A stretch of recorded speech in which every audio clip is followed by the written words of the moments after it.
అయితే యేసు ప్రభు వారిని ఎరిగిన తర్వాత యేసు ప్రభు వారి పాదాలు పట్టుకొని దైవజనులతో సావాసం చేస్తుంటే వారు విలువెంటూ అర్థమైంది. అందుకే అక్కడ కూర్చున్నప్పటి నుంచి వాడు అనుకుంటున్నా, ప్రభువా నేను ఇక్కడ కూర్చోడానికి కూడా అన్నాడు. అయితే నా జీవితం ఒకప్పుడు అంటే యేసు ప్రభు వారిని ఎరక్క ముందు నా జీవితం అంటే ఏంటి? చర్చికి వస్తూ కూడా పాపాలు చేస్తున్నప్పుడు నేను పొందుకున్న ఫలము ఎటువంటిది? నా జీవితం నేను ఏ విధంగా నాశనము చేసుకుంటా వచ్చాను?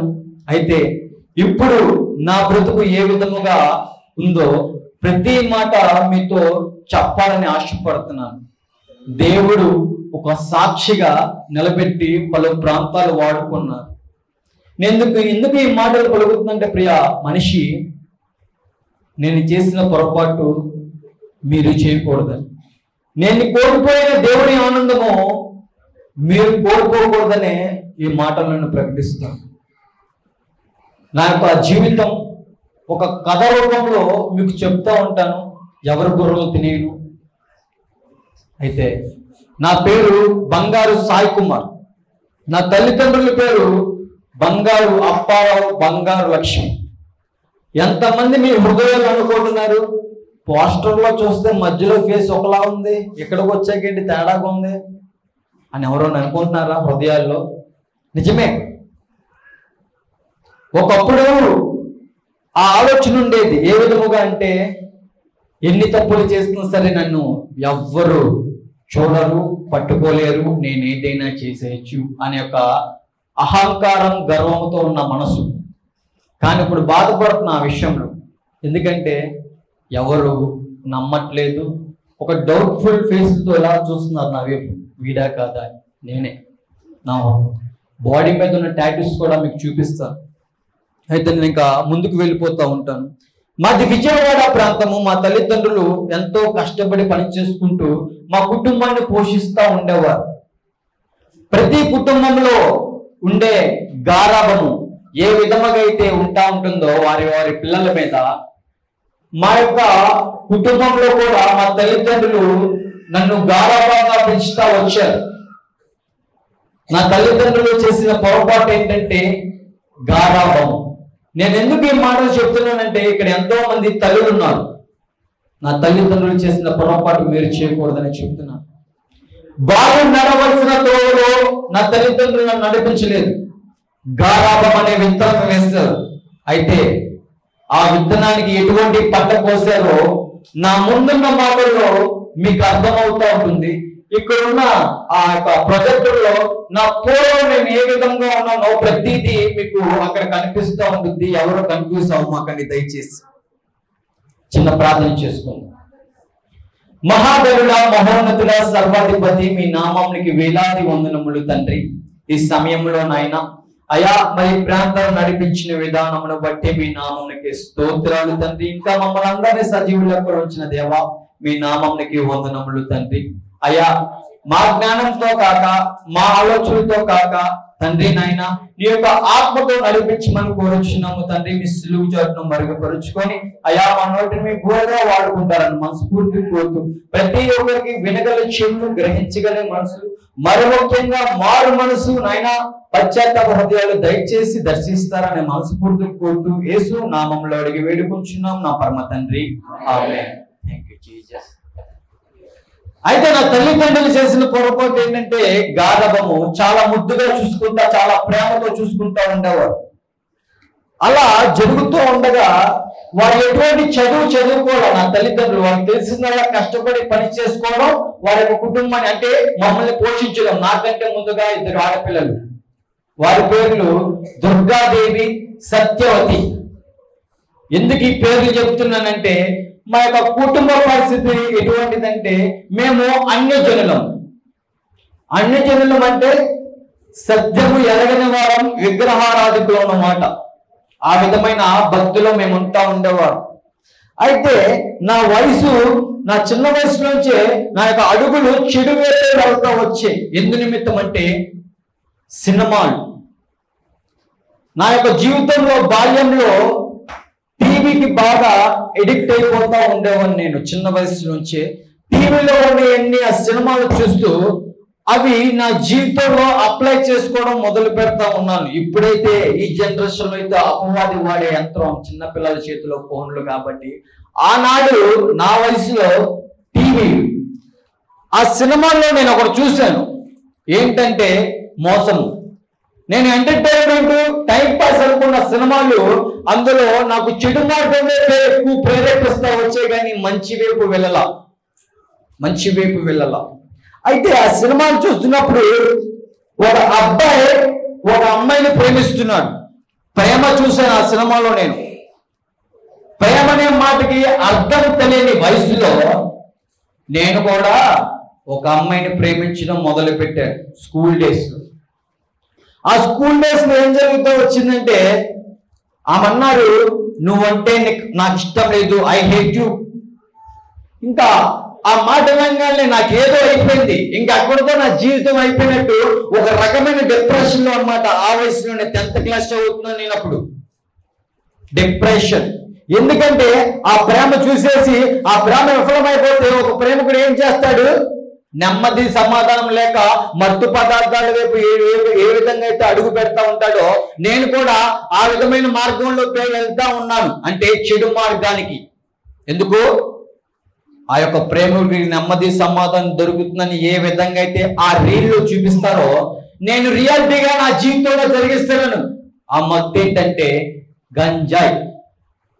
గంజాయి అనే మత్తు పదార్థాన్ని నా జీవితంలోకి ఆహ్వానించిన తర్వాత అప్పుడేమో నా జీవితం ఒక రకంగా ఉంది. కానీ మత్తు పదార్థాలు వాటికి నేను బానిసైత వాటిని ఆహ్వానించిన తర్వాత నా బ్రతుకు వేరుగా మారింది. ఏ విధముగా అంటే బెజవాడ బ్యాడ్ బాయ్ సాయి.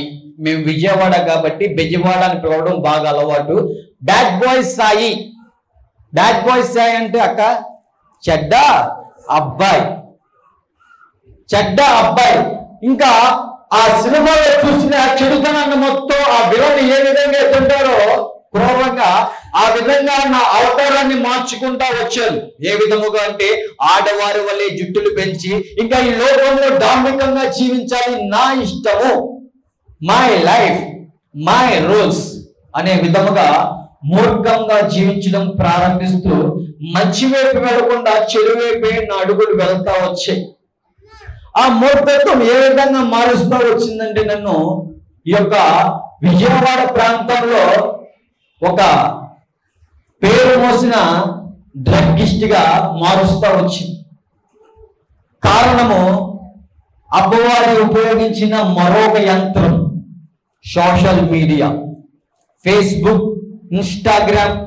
దేనికి పనికిరాని లైకుల కోసం, కామెంట్ల కోసం ఆ ఫోటోలు దిగుతా ఉండేవాడిని. ఏ విధముగా అంటే నా అవతారం మార్చుకొని ఇక్కడ పోస్టులు పెట్టుకొని ఇక్కడ దుద్దులు పెట్టుకొని నా యొక్క శరీరం అంతా పలు చోట్ల పచ్చబొట్లు అన్నమాట, టాటూస్ స్టైల్ అంటా ఉండేవాడిని. ఎప్పుడు ఈ ప్రాంతం నుంచి ఇక్కడ వరకు స్టార్ అన్నమాట, పుట్టుమచ్చి కాదు ఇది. ఇప్పుడైతే చర్చలో ఉంటారు నా క్రిస్మస్ స్టార్ అని నా మొహం మీద ఉంది. అప్పుడైతే వెర్రమిగుతూ మాట్లాడేవాడిని, నా జీవితం నా ఇష్టం, నీకెందుకురా అంటూ.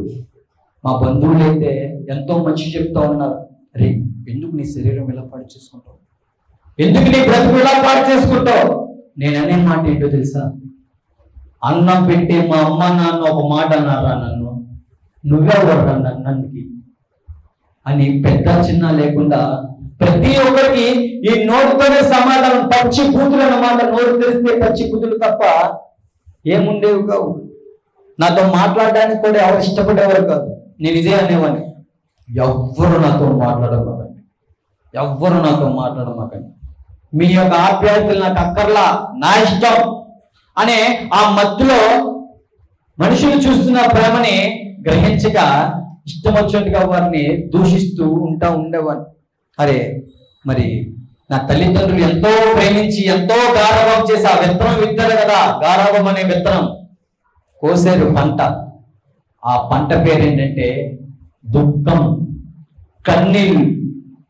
ఏ విధంగా ప్రవర్తిస్తూ ఉంటామనంటే నా తల్లిదండ్రులతో ఇదే చేతితో మా నాన్నగారిని కొట్టడం, ఇదే నుండితో నా తల్లిని పచ్చి బూతులు తింటున్నాను. ఎవరు కనుమన్నాడే నిన్ను? నేనేమన్నా కనుమన్నాడేంటి అని ఇష్టానుసారంగా ఎంతో ఎంతో బాధపడుతూ ఉండేవాడిని. నా తల్లిని లోపల కుమిలిపోతా ఉండేది. ఏంటి మా అబ్బాయి ఇలా అయిపోయాడు? కానీ వారు చేసిన పొరపాటు ఏంటంటే వాళ్ళు నడవలసిన త్రోవలో నడిపించలేదు, క్రమశిక్షణలో పెంచలేదు. అలా జీవిస్తూ ఉండగా ఈ సోషల్ మీడియాలో బ్యాడ్ బాయ్స్ అయ్యి బెజవాడ బ్యాడ్ బాయ్స్ అయ్యి అకౌంట్ క్రియేట్ చేసి ఇంక ఇష్టానుసారంగా 24/7 ఆ మత్తుతోనే నేను సావాసం చేస్తున్నాను. ఎందుకంటే ఆ అమ్మాయి రెగ్యులేషన్ వెళ్ళిపోయింది కాబట్టి నాకు నెమ్మది సమాధానం కావాలనే ఆలోచనతో వీటి మీద ట్రావెల్ అవుతూ ఉన్నాను. ఏ మత్తు ఇస్తుంది, ఏ డ్రగ్ ఇస్తుంది, ఏ మందు బొట్టలు ఇస్తుంది, ఆనందం కావాలి, నాకు పీస్ కావాలి, సమాధానం కావాలి అని వేటిలో దొరుకుతుందని నా శరీరాన్ని పాడు చేసుకుంటా ఉండేవాడిని. ఏ విధముగా అంటే అన్నం లేకపోయినా బ్రతికేవాడినేమో కానీ ఆ మత్తు పదార్థాలు లేకపోతే బ్రతికేవాడిని కాదు.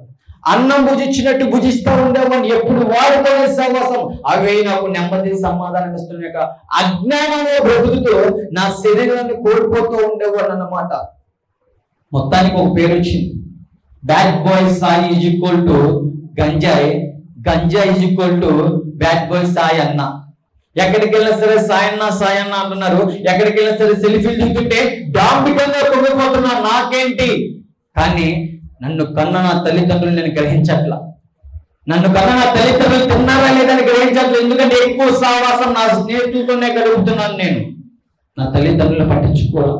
చదువు సంధి ఆపేసి ఇంకా అష్టానుసారాన్ని ఈజీ మనీ అలవాటు పడిపోయి దూర ప్రాంతం నుంచి గంజాయి తరలించి విజయవాడ ప్రాంతంలో వాటిని అమ్ముకుంటూ ఆ వచ్చిన డబ్బులతో మళ్ళీ వాటితోనే సావాసం ఒక రకమైన గ్యాంగ్స్టర్ లాగా ఫీల్ అయిపోతూ చుట్టూరు 10 మంది కుర్రోళ్ళు ఎక్కడికి వెళ్ళినా సరే సలాం కొడుతుంటే గర్భం దిగుతూ ఉండేవాడిని. మూర్ఖపోయిన స్వభావంతో ఎంత అజ్ఞానంగా ఉండేవాడిని అంటే సిగరెట్ తాగుతూ ఒక చేతితో ఇంకో చేతిలో సిగరెట్ పెట్టి మీద టొబాకో కిల్స్ అని క్యాన్సర్ బొమ్మ కనపడుతుంది.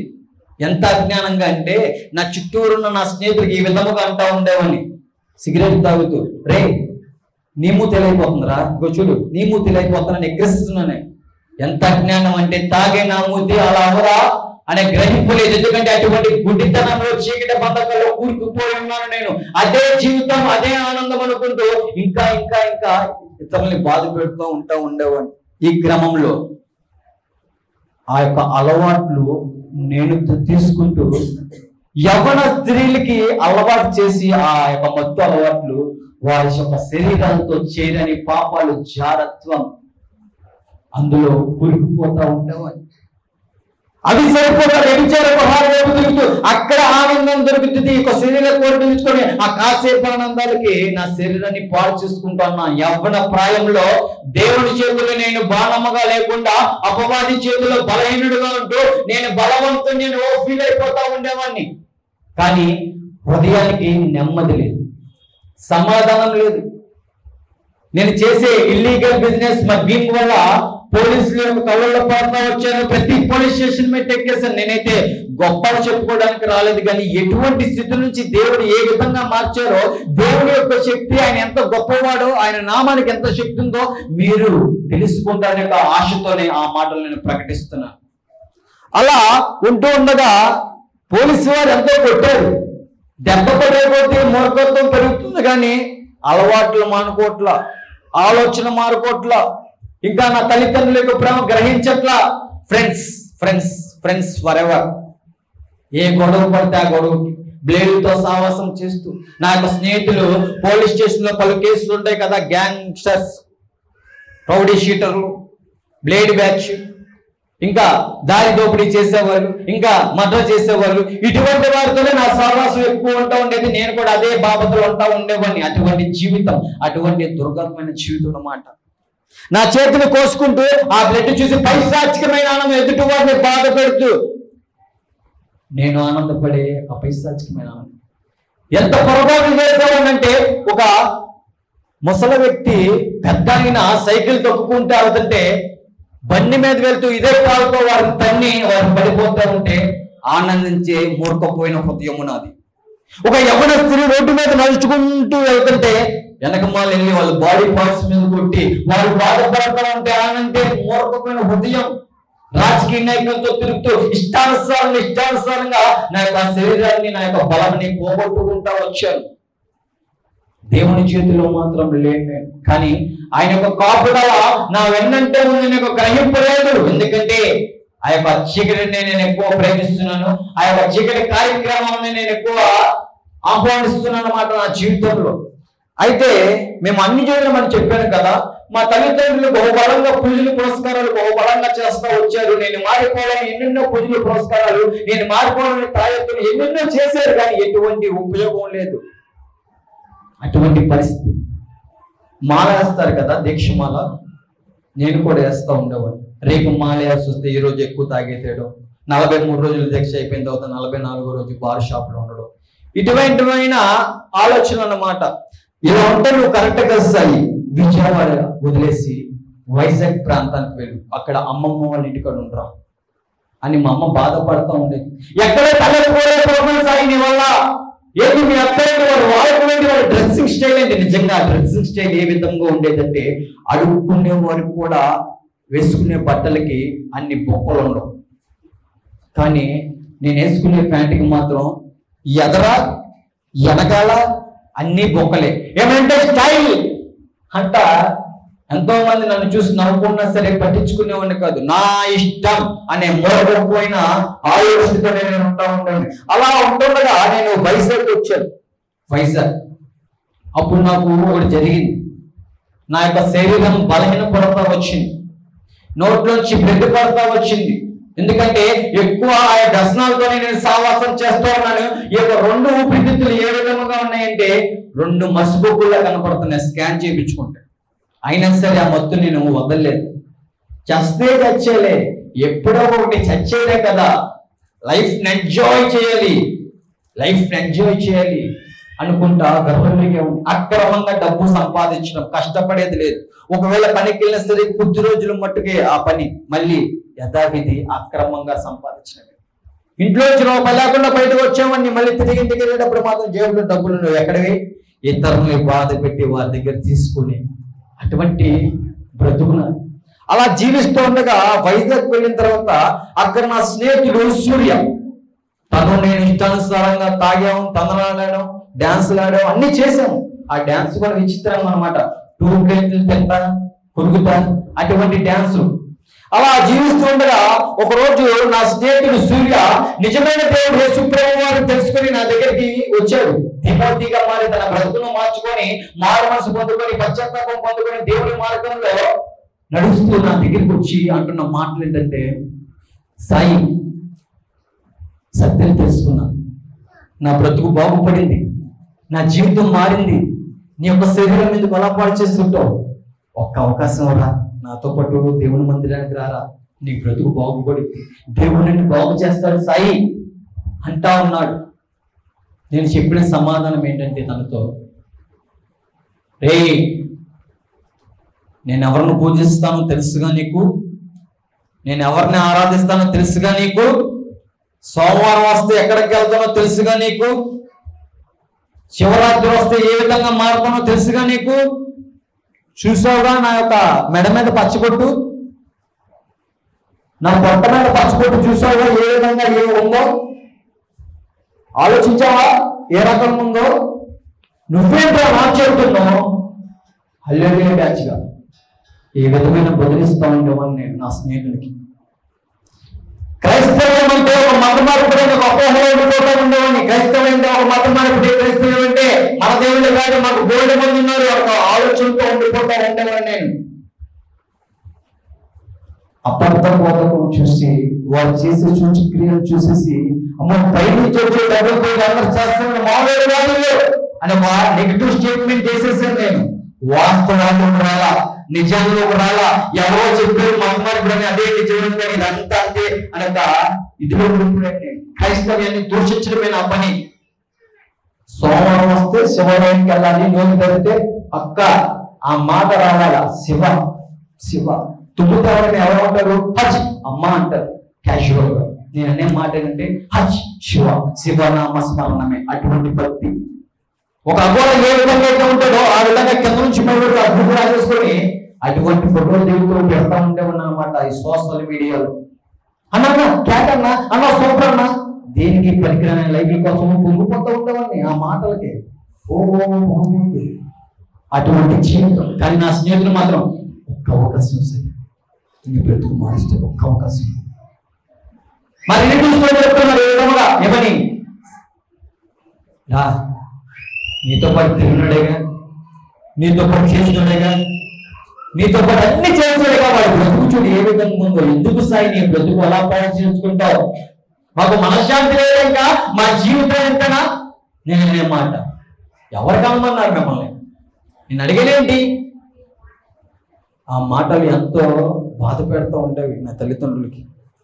అలా ఉంటున్న సమయంలో ఏం జరుగుతూ వచ్చిందంటే, ఒక ఆదివారం పూట దేవుని యొక్క మందిరానికి వెళ్ళాను.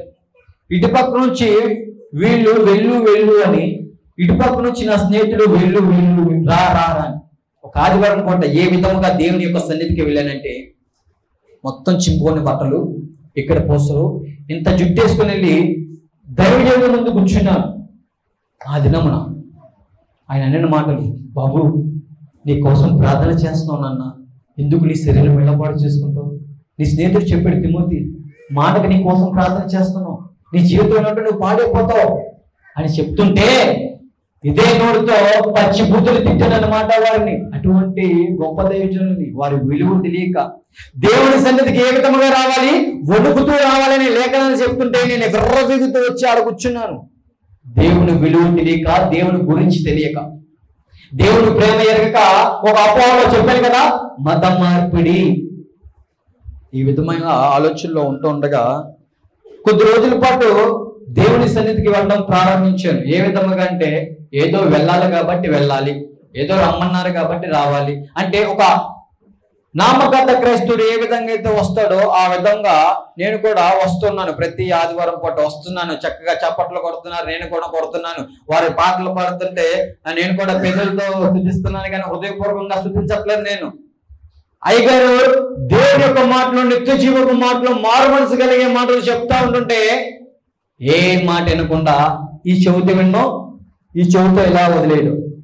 ఏ ఒక మాట నా హృదయంలోకి ఆహ్వానం పలికేమని కాదు, అటువంటి హృదయం వాత పడిపోయిన మనస్సాక్షితో, మంద చెవులతో ఉన్నానమాట. ఇక్కడ ఉన్నాను కానీ ఫోన్లు నొక్కోవడం, ఎప్పుడెప్పుడు అయిపోతాను టైం చూసుకోవడం, ఆరాధన అయిపోయిన తర్వాత బయటికి వెళ్ళిపోయి మళ్ళీ యథావిధి బూతు మాటలే, యథావిధి ఇష్టానుసారంగా తిరగడం, యథావిధి లోకమాలిని అంటించుకోవడం, యథావిధి అదే రీతిగా ఉంటా ఉండేవాడు. మారు మనసు అనేది లేదు, పశ్చాత్తాపం అనేది లేదు, దేవుడి గురించి తెలుసుకుందాం అనే ఒక ఆలోచన కూడా లేదు.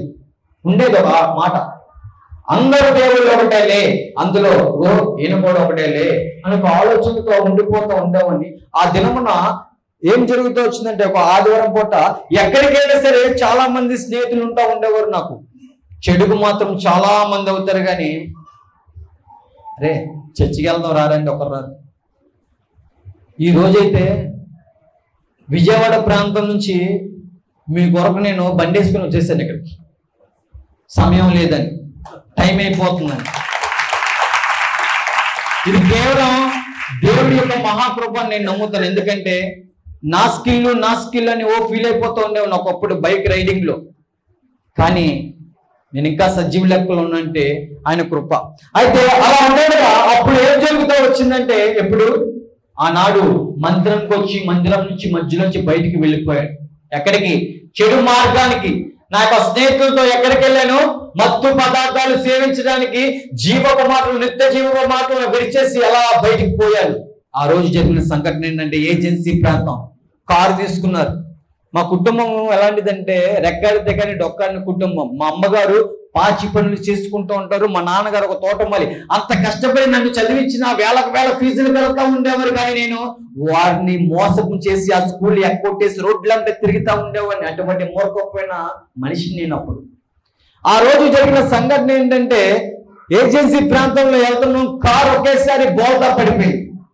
కారు బోల్తా పడిపోయి ఒకేసారి ఏమైందంటే, పొలాల్లోకి వెళ్ళిపోవడం ఎవరికి ఏం కావాలి. నేను అనుకునేవాడిని లక్కు ఉంది, నాకు లక్కు కూడా హాయిగా, నీకేంటి సుడుంది ఎక్కడో అనుకుంటుండేవాడిని. కానీ దేవుని యొక్క మహాకృపణ గ్రహింపు ఆనాడు లేదు నాకు. ఎవరికి ఏం కావాలా, మళ్ళీ కారు మాత్రం గొడవ అయిపోయింది. నేను అనుకున్నామని గుళ్ళకి వెళ్తున్నా కదా, అంటే మామూలుగా మా ఓల్డ్ మంది ఉన్నారు కదా, కాబట్టి ఇటువంటి భక్తి అనమాట. విచిత్రం ఏంటంటే యేసు ప్రభు వారి బొమ్మను కూడా మొక్కేస్తుండేవని ఎవరో మనల్ని కాపాడంటే అని ఇదితో ఉన్నాడు, కానీ దేవుడు నన్ను కాపాడాడు అని నా స్నేహితుడు చెప్తున్నాడు. అరే నిన్ను దేవుడే కాపాడేసాయి, అటువంటి గొప్ప ప్రమాదం నుంచి, పెద్ద ప్రమాదం నుంచి దేవుడిని తప్పించాడా, చూసావా దేవుడి యొక్క మహిమ, చూసావా దేవుడి యొక్క కోపడాలు అంటా ఉంటుంటే పొద్దాకల దేవుడు అన్నమాకం అయ్యా, నువ్వు నీ దేవుడు. డిసెంబర్ 24వ తారీఖు నా పుట్టినరోజు అండి. 25వ తారీఖు మనందరం ఏం జరుపుకుంటాం కదా.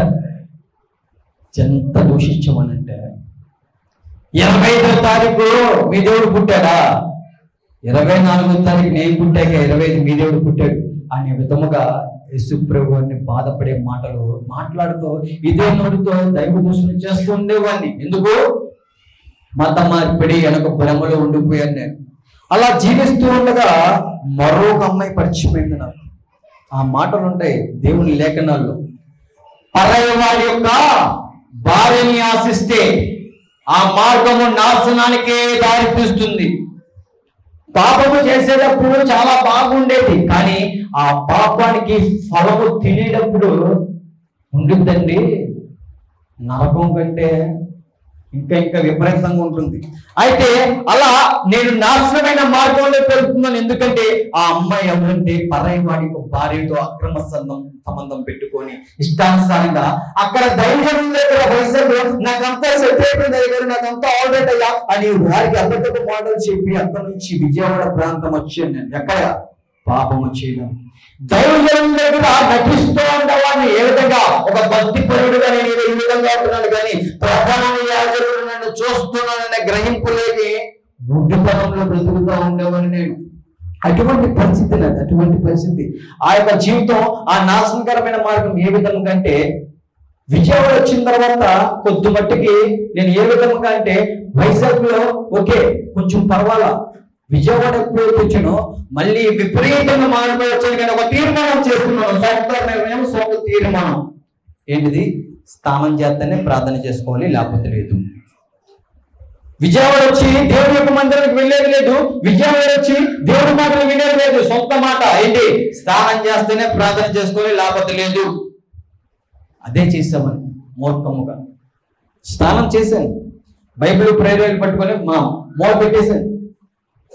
2 నిమిషాలు ప్రార్థన. ఏ విధంగా అంటే ఆచరణ భక్తి చేయాలి కాబట్టి, ఓకే నేను ఇప్పుడు చర్చికి వెళ్తున్నాను కాబట్టి చేయాలి ఒక 2 నిమిషాలు ప్రార్థనే. ఓకే పొద్దున్నే లెగిస్తాను 2 నిమిషాలు ప్రార్థన, ఓకే అయిపోయింది. సాయంత్రం పడుకున్నాను 2 నిమిషాలు ప్రార్థన. ఆ విధంగా కాదు, స్నానం చేస్తేనే ప్రార్థన, లేకపోతే లేదు. ఒక్కొక్కసారి 3-4 రోజులు కూడా స్నానం చేసేది లేదు. ఎందుకంటే ఇంట్లోంచి బయటకు వస్తే మళ్ళీ ఇంటికి ఎప్పుడు వెళ్తాను నాకే తెలియదు. అటువంటి ప్రయాణం, అటువంటి యాత్ర ఇటు నాశనం వైపు, పతనం వైపు, నా జీవితాన్ని నా చేతులతో నేనే పతనం చేసుకుంటా వచ్చాను. అటువంటి బ్రతుకులో ఆ రోజు నాకు డబ్బు అవసరమైంది. ఎందుకు? ఈ యొక్క ఊపిరితిత్తులు 2 మసిబొగ్గులా కనపడుతున్నాయి. ప్రాణం మీద భయంతో 10 రోజులు తాకుండా ఉన్నాను. కానీ 11వ రోజు యథావిధి మామూలే, యథావిధి ఇష్టానుసారంగా మళ్ళీ అదే మత్తు పదార్థాలతో సావాసం. వైజాగ్ ఉన్న మట్టుకు దేవుడి యొక్క సన్నిధిలో కూర్చునేటప్పుడల్లా నా హృదయానికి ఒక నెమ్మది కలుగుతూ ఉండేది, కానీ గ్రహించేది గుడ్డితనం. ఎందుకు? దేవుడు వెలుగుగా ఉన్నాడు కాబట్టి వెలుగు దగ్గరికి వస్తున్నాడు, కానీ నేను చీకటి సంబంధాన్ని ప్రేమిస్తున్నాను, చీకటి కార్యాన్ని ప్రేమిస్తున్నాను, చీకటి అలవాటునే ప్రేమిస్తున్నాను. నాశనకరమైన మార్గంలోనే జీవిస్తా ఉన్నాను. నేను అనుకుంటూ ఉండేవాడిని నేను భక్తి చేస్తున్నాననే భ్రమలో బ్రతుకుతూ ఉండేవాడిని తప్ప ప్రార్థన యొక్క శక్తి గ్రహించలేని స్థితిలో ఉంటా ఉన్నాను నేను. ఆ యొక్క పరిస్థితుల్లో ఏమి జరుగుతూ వచ్చిందంటే సెకండ్ లాక్డౌన్ లో జరిగిన సంఘటన ఇదంతా. సెకండ్ లాక్డౌన్ లో జరిగిన సంఘటన. ఇందాక వచ్చేటప్పుడు రోడ్లన్నీ చూస్తున్నాను, ఎప్పుడో వచ్చినట్టు ఉంది అనుకుంటున్నాను. ఆ సెకండ్ లాక్డౌన్ లో జరిగిన సంఘటన ఏంటంటే మరి నాకు ఊపిరితిత్తులు హాస్పిటల్కి వెళ్ళాలంటే డబ్బులు కావు. మరి నాకు తెలిసిన వాళ్ళు ఏంటి, ఇల్లీగల్ బిజినెస్ కదా. అయితే నా ఫ్రెండ్స్ దగ్గర చేయి చాపే ఫస్ట్, అరే నాకు డబ్బు కావాలా. మనుషుల మీద ఆధారపడ్డా కానీ ఎవ్వరు రాలా. నాకు తెలిసిందే కదా ఆ మత్తు పదార్థాలు విక్రయించినాం. అదే ఎందుకు మనకు ఆలోచనతో బైబిల్ ప్రేరణలు బ్యాగ్లో తగిలించుకొని బయలుదేరిన దేవుడితో ఈ రకమైన బిజినెస్ మాటలు. ఓ ప్రభువా నేను వెళ్తున్నాను, నాకేం కాకూడదు, నేనే పోలీసులు దొరకకూడదు, నేను వెళ్ళిన అక్రమంగా చేసే పని అంతా సక్రమంగా అయిపోయి నాకు వచ్చిన డబ్బుల్లో నీకు కూడా కొంచెం ఇస్తాను అనే అజ్ఞానపూరితమైన స్వార్థపూరితమైన ప్రార్థనలు ఆ విధముగా ఉండేది అనమాట. 2 నిమిషాలే, మళ్ళా 2 నిమిషాలే, 2 నిమిషాలు ప్రార్థనలే. ఆ రోజు జరిగిన సంఘటన ఏంటంటే, అలా వెళ్తూ ఉండగా అక్కడ కొన్ని 100 కేజీలు వేరే రాష్ట్రానికి తరలించాలి. మహారాష్ట్ర, ఇదే సూర్యాపేట వైపు నుంచి వచ్చి ఈ వరంగల్ మీద నుంచి పెద్ద ట్రక్కులు తీసుకెళ్లిపోతున్నాం. కొన్ని 100 కేజీలు ఇదే రోడ్లు. బోల్డ్ డబ్బులు వచ్చేస్తే ధనాపేక్ష ఎక్కువైపోతుంది. నాకు డబ్బు డబ్బు డబ్బు డబ్బు ఉంటే చాలు, ఏదైనా చేసేసి డబ్బు ఉంటే చాలు, అన్ని మనకు కాళ్ళ దగ్గరికి వస్తాను అనుకుంటా ఉన్నాను. కానీ డబ్బు ఉన్నా మనశ్శాంతి లేదు. సరే, డబ్బు ఉందని ప్రాబ్లం నేను లేఖనాల్లో మాటలు ఉంటాయి కదా, చక్కగా మనం అంటా ఉంటాం, ధనాపేక్ష సమస్త కీడుకు మూలం. ఆ కీడు వైపు వెళ్తున్నాను. మళ్ళీ నేను ఆ కీడు వైపు నాశనకరమైన మార్గం వైపు వెళ్తున్నాను. ఆ రోజు జరిగిన సంఘటన ఏంటంటే, బోర్డు డబ్బులు వచ్చేసరికి నేను వారు మోసం చేశాను. మోసం చేస్తా వచ్చే డబ్బులు లేవు, జేబులో ఫోన్ పోయింది. సికింద్రాబాద్ తెలంగాణ బస్ స్టాండ్ లో, గాంధీ బస్ స్టాండ్ లో ఏం అర్థం కావట్లేదు. చేతులు బైబులు, ప్రేయర్లు, జత బట్టలు, అలా తీవ్రంగా ఆలోచిస్తాను. సెకండ్ లాక్డౌన్, ఇక్కడేమో నైట్ నుంచి మార్నింగ్ వరకు లాక్డౌన్. అవునా? ఏపీలోనేమో మార్నింగ్ టు ఈవినింగ్ లాక్డౌన్, ఇక్కడ తెలంగాణలో ఈవినింగ్ టు మార్నింగ్ వరకు లాక్డౌన్ అనమాట. అలా సికింద్రాబాద్ గాంధీ బస్ స్టాండ్ లో తీవ్రంగా ఆలోచించేస్తాను, ఏంటి ఇలా జరిగింది? ఓల్డ్ డబ్బులు రావాలి కదా, ఫోన్ పోయింది. నా జీవితంలో ఫోన్ కష్టపడి ఎప్పుడు కొనుక్కోవాలి. ఒకరిని కొట్టి ఆ ఫోన్ లాగేసుకోవడం, లేకపోతే దొంగతనం చేయడం. నా బట్టల దగ్గర నుంచి చెప్పులతో సహా ప్రతిదీ దొంగతనం చేసే బ్రతుకున్నది. అటువంటి స్థితి. ఆ స్థితిలో ధనాపేక్షలను ఎక్కడ తీసుకెళ్ళిందంటే, ఫుట్పాత్ మీద అడుక్కున్నవారు లైన్ పడుకున్నారు. వారి దగ్గరికి వెళ్ళి పడుకునే స్థితికి నా బ్రతికి వెళ్ళిపోయింది. ధనాపేక్ష ఆ విధముగా నన్ను నడిపిస్తూ వచ్చింది.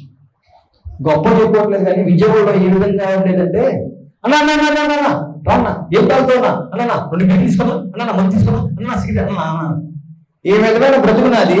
కానీ అక్కడ సికింద్రాబాద్ గాంధీ బస్ స్టాండ్ లో ఏం చేస్తున్నా, అడుక్కున్నవాడు పక్కన పడుకునే స్థితికి వెళ్ళిపోయింది నా బ్రతుకు.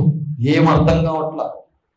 గాంధీ బస్ స్టాండ్ లో బైబిల్, ప్రేయర్లు, ఒక జత బట్టలు, ఫోన్ కలరు. నీ కోసం పోలీసులు చెప్పారు రాగానే. పోలీసులు అంటే దొరికేవాడిని కాదు, పరుగు. ఇందాక ఎందుకు ఆ మాట చెప్పినంటే, నేను ఆ ఫోటోలో ఉంది నేను ఒకడినా కాదా అని పోలీసుల దగ్గర ఓసరవెల్గా మారిపోతూ ఉండేవాడిని. గుండుతో ఒకలాగా, ఈ ఫ్రెంచ్ ఉంటే ఒకలాగా, మీసం లేకపోతే ఒకలాగా, జుట్టు ఉంటే ఒకలాగా, అలా ఎప్పటికప్పుడు ఓసరవెల్గా మారిపోతూ ఉండేవాడిని. నా ఒక్కరు పట్టుకోలేదు, నేను ఏదైనా చేస్తాను, ఏదైనా చేసేస్తాను అనే తెగింపుతో ఉంటా ఉండేవాడిని. నా తెగింపు దేవుడిలో లేదప్పుడు. నాకు ఈ చీకటి వ్యసనాల్లోనే, చీకటి యొక్క కార్యక్రమంలో ఉంటా ఉండేది. ఏం అర్థం కావట్లా. చుట్టూరు మురుక్కల ఉంటుంది గాంధీ బస్ స్టాండ్ చుట్టూరు.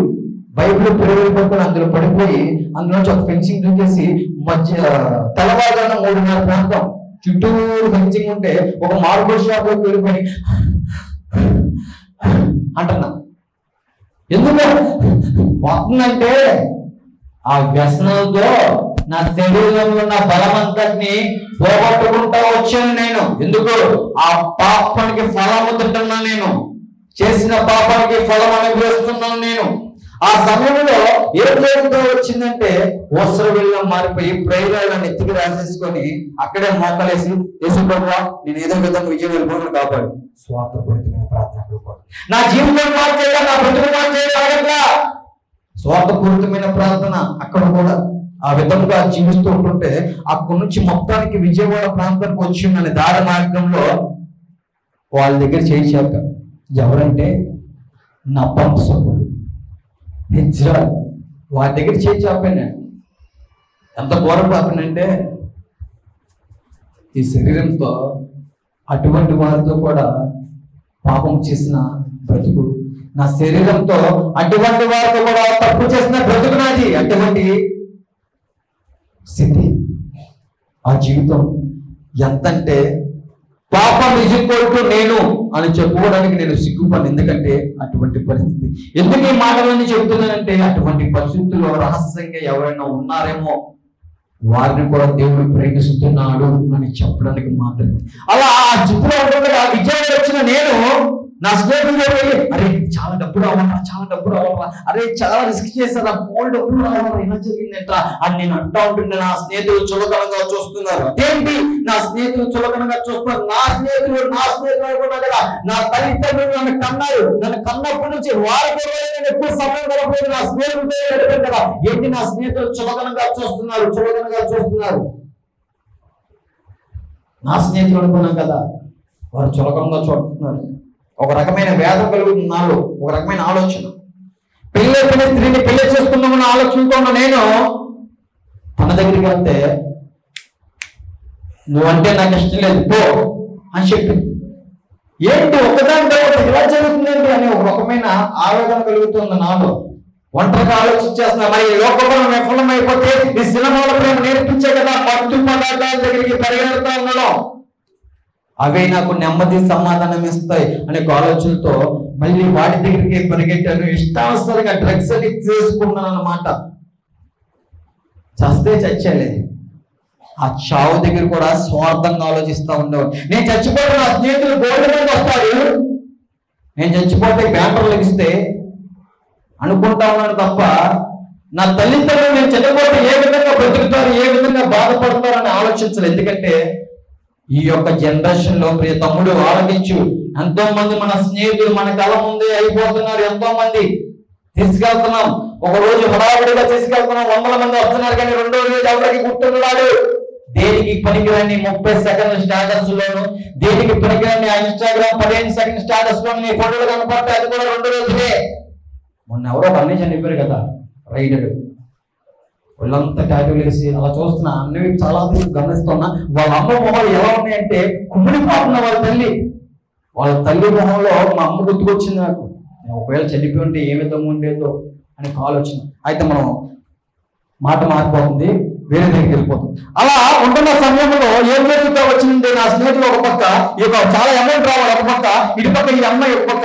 ఏంటి ఏం అర్థం కాదు. ఏంటి నేను చూడలేకపోతున్నాను, ఏంటి బ్యాక్ నేను చూడలేకపోతున్నానండి. ఒక యాటిట్యూడ్ ఉండేది అనమాట నాకు. బాగా ఫుల్ కోపిష్టి అనమాట, షార్ట్ టెంపర్. ఎవరైనా కిందకి పైకి చూపుతారు వీళ్ళు వాళ్ళ మీద తరగబడడం. అటువంటి పరిస్థితి, అటువంటి స్థితిలో ఉన్న నేను ఒక రకమైన ప్రేరేపణ కలుగుతుంది నాకు నా చెవులు. ఏ విధముగా అంటే, నువ్వు బెజవాడ బ్యాడ్ బాయ్స్ సాయి, నువ్వు ఏదైనా చేసేస్తావు, ఇల్లు ఆ అమ్మాయి పేక పోసి, లేకపోతే నువ్వే ఊరేసుకొని చచ్చిపో. చావు లేకపోతే చంపని ప్రేరేపణ కలుగుతుంది. ఆ డ్రగ్స్ నేను హెవీగా తీసుకున్నాను. ఇలా చూస్తున్నాను అన్నమాట మా ఇంట్లో అందరినీ. ఎంత కళ్ళు పెట్టి ఇలా చూస్తుంటే మా అమ్మ ఒకటే ఏడుపు.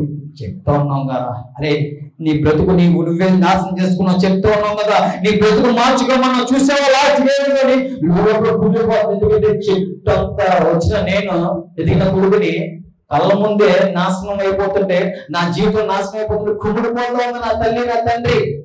బాధపడిపోతున్నారు. నా వల్ల కావట్లా అమ్మ, నా వల్ల కావట్లా. ఇది కూడా ఇక్కడంతా ఏదో అయిపోతున్నామ్మా, ఇక్కడంతా బాగా భారంగా ఉందమ్మా, నేను తట్టుకోలేకపోతున్నామ్మా, అమ్మ నాకు నిద్ర రావట్లేమ్మా. నిజంగా 2 రోజులు నిద్రపోలే, ఇలాగే చూస్తున్నాను. కళ్ళు మూసుకుంటుంటే చావు లేకపోతే చంపు అని ఒకటే ప్రేరేపణ కలుగుతుంది. ఒకటే ప్రేరేపణ. ఏం చేయాలి అర్థం కావట్లా. వాష్రూమ్లోకి వెళ్ళిపోయి నాలో నేనే మాట్లాడుకోవడం ప్రారంభిస్తున్నాను. అయిపోయింది. Bezawada bad boys Sai carrot ఇక్కడితో ఫినిష్. రోడ్డు మీద తిరిగే పిచ్చోళ్ళు ఉంటారు కదా, పిచ్చెక్కి నెత్తి మీద కొట్టుకుంటూ, ఆ బ్యాచ్ లో నేను కూడా ఒకనైపోయలే. అటువంటి మర్మఛాయలోకి వెళ్ళిపోతూ ఉన్నాను. పాపానికి ఫలం ఆ విధంగా తీసుకువెళ్తా వచ్చింది నన్ను. ఆ యొక్క సమయంలో మా పెద్దక్క గారు, నాకంటే ముందుగా 2 ఆడపిల్లని చెప్పాను కదా మా అమ్మగారికి, ఆమె నిజమైన సుప్రభావం తెలుసుకొని దేవుడి మార్గంలో వెళ్తా ఉన్నారు. ఆమె నా దగ్గరకు వచ్చి ఆ రోజు ఈ విధంగా చెప్తా ఉన్నారు, రే సాయి, నువ్వు చాలా పాపాలు చేసావు. ఒక పక్క ప్రార్థన చేస్తూ ఇంకో పక్క ఇష్టానుసారంగా జీవించావు. ఒక పక్క ప్రార్థన చేస్తూ నీ యొక్క శరీరాన్ని మాలిన్యం చేసుకుంటూ వచ్చావు. ఒక పక్క ప్రార్థన చేసుకుంటే ఇష్టాన్ని గర్భగీతంగా వచ్చావు. చాలా చాలా చాలా చాలా పాపాలు చేస్తా వచ్చావు సాయి. అయితే ఇదిగో, నేను నమ్ముకున్న దేవుడు నమ్మదగిన దేవుడు, ఆయన కరుణామయుడు, ఆయన ఖచ్చితంగా క్షమిస్తే సాయి క్షమాపణ ప్రార్థన చేసుకోపో. నిజమే, ఆ స్థితిలో ఉన్నప్పుడు, ఆ పరిస్థితిలో ఉన్నప్పుడు దిక్కులేని యొక్క స్థితిలో ఉంటా ఉన్నాను. నా ఫ్యాన్ అంటే నా చిన్నపాటి సహపరిలో చేసిన నా తమ్ముళ్ళు అన్న వాళ్ళు రాలా, నా ప్రాణ స్నేహితులు ఉన్న వాళ్ళు రాలా, నేను ప్రేమించిన వాళ్ళు రాలా, నా అనుకునే ఎవ్వరు రాలా. ఆ మాటలు ఉంటాయి, చక్కని మాటలు. దిక్కులేని దరిద్రుడు ప్రార్థన ఆలకించేవారు ఎవరో దేవుడు. అటువంటి దరిద్రపు స్థితిలో ఉన్నాను నేను. ఆ రోజు మా అక్క చెప్పిన మాట, ప్రార్థన చేసుకో, పాపాలు ఒప్పుకో, దేవుడిని క్షమిస్తాను అంటూ ఉండగా నేను ఎక్కడైతే స్నానం చేసి వచ్చి ప్రార్థన చేశాను.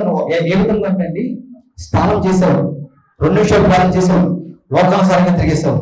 స్నానం చేసావని, ప్రార్థన చేసావని, పాపం చేసావు. స్నానం చేయడం, ప్రార్థన చేయడం, ఇష్టానుసారంగా జీవించడం. అటువంటి భక్తి అన్నమాట. ఆ రోజు మోకాలు వేసాను. ఎక్కడైతే స్నానం చేసుకుంటాను అక్కడే మోకాలు వేసి, ప్రభువా నేను ఘోరాతి పాపిని ప్రభువా, ఎన్నో ఇబ్బంది పెట్టాను, ఎంతో మంది దగ్గర నటించాను, మంది దగ్గర నటించాను, మనుషుల దగ్గర నటించాను, అందరి దగ్గర నటిస్తూ వచ్చాను. ఘోరాతి పాపి నేను, నమ్మకం సత్తులతో వల్ల పాపం చేసిన ప్రతి ఎవరిని నేను సంతోషం ఉంచలేదు. నా వల్ల ఎంతో మంది పాడైపోయారు, ఎంతో మంది నాశనం చేస్తూ వచ్చాను ప్రభు అని నా పాపాలు ఒప్పుకుంటా ఉండగా నా కంట్లోంచి నీళ్ళు వస్తున్నాయి. నా కంట్లోంచి నీళ్ళు అంత ఈజీగా రావండి. అంటే గొప్ప చెప్పట్లేగానే మూర్ఖమైన స్వభావం నాకు. ఎదుటి వ్యక్తి బాధపడతా కన్నీళ్ళతో అవుతా ఉంటుంటే నవ్వే స్వభావం, అటువంటి మూర్ఖమైన హృదయం. కానీ ఆ దినంన అలా మోకాళ్ళు ఉండిపోయి, నా బ్రతికింటి నాకు అర్థం అవుతుంది ప్రభు, నాకు సహాయం చేయి, నేను ఘోరాతి ఘోరను పాపి, నేను ఒక వ్యభిచారిని ప్రభు, నా బ్రతుకు మార్చు ప్రభు, నా వల్ల కావట్లేదు, నేను తట్టుకోలేకపోతున్నా ప్రభు, నాకు సహాయం చేయి. అలా 45 నిమిషాలు పాటు అలా మోకాళ్ళు ఉండిపోయి దాంట్లో చీలు వస్తున్నాయి. ఆ రోజు జరిగిన అద్భుతం ఏంటంటే, ప్రార్థన అయిపోతుండగా ఆమె చెప్తుండగా, నా పాప ఒప్పుకుంటుండగా అప్పుడే ఒక బరువు ఎవరో తీసి పక్కన పడేస్తే చీలు వచ్చిందనమాట. నాకు చాలా ఆశ్చర్యంగా అనిపించింది. అప్పుడు 10 నిమిషాలు నా స్థితి ఏంటంటే, గర్భగుడితో ఇలా చూస్తున్నా నేను, చాలా నార్మల్ అయిపోయింది నా చూపు. చాలా ఆశ్చర్యంగా అనిపించింది నాకు. వైజాగ్ నుంచి విజయవాడ వచ్చిన తర్వాత సాత్విక్తో ఒక తమ్ముడు, అన్న చర్చికి వెళ్తున్నాడు కదా, విజయవాడలో మా చర్చికి రా అన్న, కల్వరి ఇమ్మాన్యుయల్ మినిస్ట్రీస్.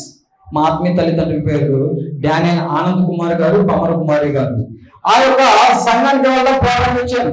అంటే స్టార్టింగ్ లో తమ్ముడు పెంచారు కానీ తర్వాత వస్తాలేరా, తర్వాత వస్తాలే అని అవాయిడ్ చేస్తా వచ్చాను. దేవుడు ఎంతో గొప్పవాడండి. ఎన్నో మార్లు ఎవరితో ఒకటి అవకాశాలు ఇస్తున్నా నేను అవాయిడ్ చేస్తూ, రిజెక్ట్ చేస్తూనే వచ్చాను తప్ప యేసు ప్రభువాన్ని రిసీవ్ చేసుకోవాలా. అటువంటి దౌర్భాగ్యమైన హృదయము, అటువంటి స్థితి నాకు ఆ రోజు. అయితే ఆ యొక్క సంగతి వల్ల ప్రారంభించిన నేను వచ్చి దాని సాక్ష్యం బయట పెట్టుకొని, ఇదిగో అమ్మ ప్రార్థన చేసుకున్నాను నా పాపాలు ఒప్పుకున్న తర్వాత అసలు చాలా అంటే చాలా అతనికి హాయిగా అనిపిస్తుంది. ఏదో కొత్తగా ఉంది, నాకు భయం ఉంది అంటుంటే అక్కడ ఆత్మీయతల్ని నన్ను పరిశీలిస్తూ నాతో మాట్లాడిన మాటలు ఏంటంటే, దేవుడిని ప్రార్థన ఆలకించాడు, దేవుడికి సహాయం చేశారు. ఇకనైనా మారు మనసు పొందుకో, ఇకనైనా దేవుడి మీద ఆధారపడు, దేవుడితో సహవాసం చేయి. మనుషుల మీద ఆధారపడ్డాడు కదా, మనుషులు ప్రేమించాడు కదా, మనుషులు చూసాడు కదా, మనుషులకు అర్థమైనా కదా, దేవుడితో సహవాసం చేయి, ఆయన గురించి తెలుసుకో. నాకు ఒక ఆలోచన, ఎవరు యేసు ప్రభు గారు, ఎవరు రాలేదంటే ఇల్లు, నేను ఆ స్థితిలో ఎవరు రాలేదండి. నేను దూషించిన దేవుడు, నేను హేళన చేసిన దేవుడు, నేను ఎక్కిరించిన దేవుడు ఎవరు? యేసు ప్రభు వారు. ఆమె చెప్పిన మాట ఆత్మీయ తల్లి, ఆయనతో సహవాసించి, ఆయనతో ఎక్కువ మాట్లాడుతుండు, ఆయనతో సహవాసం చేస్తే నీ జీవితం నీకు అర్థమవుతుంది అని చెప్తూ ఉంటుండగా, సరే అని నేను యేసు ప్రభు వారి గురించి తెలుసుకోవాలని ఒక ఆలోచనతో సినిమాలు చేస్తున్నాను. మరి చిన్నప్పటి నుంచి నా మైండ్ సినిమాటిక్ మైండ్ కదా. యేసు ప్రభు వారి సినిమాలు చూస్తున్నాను. యేసు యొక్క జీవితము, ప్యాషన్ ఆఫ్ ది క్రైస్ట్, అలా అక్కడ ఆగిపోయాను. ప్యాషన్ ఆఫ్ ది క్రైస్ట్ దగ్గర, ప్యాషన్ ఆఫ్ ది క్రైస్ట్ దగ్గర యేసు ప్రభు వారిని, ఆ సినిమాలో యేసు ప్రభు క్యారెక్టర్ ని తీవ్రంగా కోరుతున్నారు. ప్రతి ఒక్క సీన్ రియాలిటిక్ గా చూపిస్తున్నారు అన్నమాట, రియాలిటిక్ గా. ఆ సీన్ చూస్తుంటున్నా నేను, నా వల్ల కావట్లేదు. అబ్బా యేసు ప్రభు వారిని ఎలా కొడుతున్నారు అబ్బా అనుకుంటా నేను లోపల. తర్వాత దైవజనుల ద్వారా దేవుడు మాట్లాడుతూ ఉన్నారు. యేసు ప్రభు వారి యొక్క ప్రేమను వివరిస్తూ ఉన్నారు. ఎక్కడ సన్నిధిలో ఆ మాటలకి పట్టబడతా వచ్చారు. ఏ విధంగా అంటే యేసు ప్రభు వారి లోకాన్ని ఎంతో ప్రేమించారు, నిన్ను ఎంతో ప్రేమిస్తున్నారు. పాపులు రక్షించడం కొరకే ఆయన ఈ లోకానికి వచ్చి ఉన్నారు. నశించిన దానికి వెతికి రక్షించడం కొరకే యేసు ప్రభు వారి లోకానికి వచ్చి ఉన్నారు అంటా ఉంటుంటే పాపుల కొరక. నేను ఒక వ్యభిచారిని కదా, నేను ఒక దొంగను కదా, నా తల్లిదండ్రులను ఎంతో బాధ పెట్టిన వాడిని కదా, వారు చచ్చిపోతే బాగుండు అని కోరుకునే వ్యక్తిని కాదు నేను. నాలాంటి వాడిని దేవుడు ఎంత ప్రేమిస్తున్నాడా, ఎంత ప్రేమమయుడు ఆయన, ఎంత గొప్పవాడా. ఆ సీన్ ఆలోచిస్తున్నాను అనమాట. ప్యాషన్ ఆఫ్ ది క్రైస్ట్ సినిమాలో ఆ సీను అసలు నేను చూడడానికి ఇష్టపడట్లేదు ఆ సీన్ని. మరి రియాలిటిక్ గా యేసు ప్రభు వారు 2023 సంవత్సరాల క్రితం నాలాంటి వాడి కోసం ఆ విధంగా చనిపోయాడు. అంత ప్రేమ. లేఖనాల దగ్గరికి వచ్చి ఉన్నాను, అవన్నీ మాట్లాడు. ప్రార్థన అంటే ఏంటో కూడా నాకు తెలియదమ్మా, ప్రార్థన అంటే ఏంటో కూడా నాకు తెలియదు. ఎలా అంటుండగా చెప్పిన మాటలు అంటే, నువ్వు నేను ఏ విధంగా మాట్లాడుకుంటున్నాం క్యాజువల్ గా, అదే విధంగా దేవుడితో మాట్లాడడం ప్రారంభించు. ఆయన సజీవుడు, ఆయన ఉన్నవాడైనా వినేదే, ఆయన ఆలకించుడని నమ్ము. ఒక మాట చెప్పారండి, ఆ మాట అలా ఉండిపోయింది నా బరువు. నమ్ముదమైతే నమ్మువానికి సమస్తము సాధ్యమే. అయితే ఎక్కడి నుంచి కాదు నాన్న, ఎక్కడి నుంచి కాదు, ఎక్కడి నుంచి నమ్మడం ప్రారంభించు. మనుషులను ప్రేమించావు కదా, దేవుడిని ప్రేమించడం మొదలుపెట్టు. నువ్వు అనుకునే ప్రేమ కాదు, కాదు, కామపురాములు కాదు. ఆయన్ని ప్రేమించడం అంటే ఆయన ఆజ్ఞల్ని గౌరవాలి, మారు మనసు పొందుకో, పశ్చాత్తాపం రావాలి నీకు అంట. చక్కగా దేవుడు మాకు చెప్తూ నేను ఒక ప్లేస్ నేర్చుకున్నాను అనమాట. అక్కడ ఇష్టానుసారంగా నా స్నేహితులు మేము గంజాయి తాగే స్పాట్, అది కొండల మధ్యలో. అక్కడికి వెళ్ళిపోయాను. నేను వెళ్ళిపోయి ఏకాంతంగా ప్రార్థన చేస్తే దేవుడు సమీపంగా ఉంటాడనే మాటలకి ఆకర్షితున్నాయి. అక్కడికి వెళ్ళి, ప్రభువా ఏ విశ్వాసం ఏంటో కూడా నాకు తెలియదు, నీ మీద ఎలా ఆధారపడాలో తెలియదు, నీతో ఎలా మాట్లాడాలో కూడా తెలియదు. నువ్వు నాలాంటి పాప కోసం చనిపోయావు కదా, నేను నీ కోసం బ్రతకాలని ఆశపడుతున్నా ప్రభువా. ఆశ కలిగిన ప్రాణం తృప్తిపరుస్తామని కదా నాయన, నాకు ఏ విధంగా బ్రతకాలో కూడా తెలియదు ప్రభు అని ఆ రోజు నా బ్రతుకుని యేసు ప్రభు వారికి ఆ యొక్క కొండ మధ్య ప్రాంతాల్లో సమర్పించేసుకున్నాను అన్నమాట. అప్పుడు జరిగిన సంఘటన ఏంటంటే, నేను నమ్మి బాప్తిసం పొందుకున్నాను. దేవుని యొక్క మాటలకి పట్టబడి దైవజనుల ద్వారా దేవుడు మాట్లాడుతుండగా ఆశ్చర్యపోతూ ఉండేవాడు. నేను చేసిన తిక్కలు ఎవరికి తెలియదు కదా, వారు ఎలా చెప్తున్నారు, వారు నోటంట. అప్పుడు అర్థమైంది, మాట్లాడేది వారు కాదు, వారి యొక్క నోటిని పరిశుద్ధాత్మ దేవుడు వారి ద్వారా దేవుడు నాతో మాట్లాడుతున్నాడు. దేవుడు ఖండిస్తున్నాడు, పాపం చేశావు. నిజమే ప్రభు, నేను పాపం చేశాను. దేవుడి మాటలు చదవడం ప్రారంభిస్తూ ఉన్నాను. సామెతలు చదువుతుండగా నేను ఎంత పెద్ద మూర్ఖునో, నేను ఎంత పెద్ద పాపమో నాకు అర్థమవుతూ ఉంటుంది. ఆ యొక్క ప్రేమ ఏం చేస్తూ ఉంటుందంటే, ఒక పశ్చాత్తాపం కలుగుతూ ఉంది నాలో, ఒక పశ్చాత్తాపం కలుగుతూ ఉంది నాలో. యేసు ప్రభు వారిని నా సొంత రక్షకుగా అంగీకరించి అక్టోబర్ 23, 2021 నమ్మి బాప్తిసం పొందుకున్నాను.